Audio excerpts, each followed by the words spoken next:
Dans ce temps-là, la tension monte encore d'un cran entre Alger et Paris. L'Algérie a refusé la liste d'une soixantaine de ses ressortissants expulsables par la France.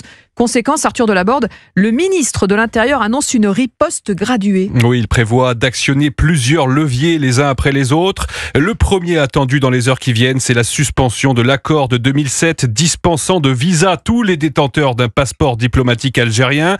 Si le bras de fer se poursuit, d'autres mesures pourront suivre et toucher l'ensemble des Algériens. Par exemple, une série de restrictions sur les visas, sur les mariages en France ou pour toucher des prestations sociales.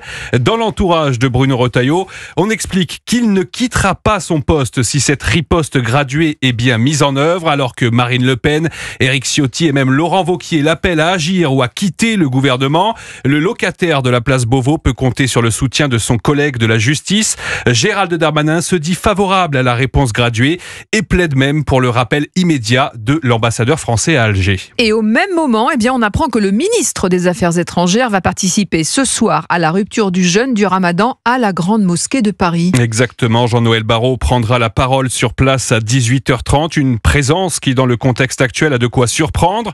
Les liens entre Alger et la Grande Mosquée de Paris sont en effet connus.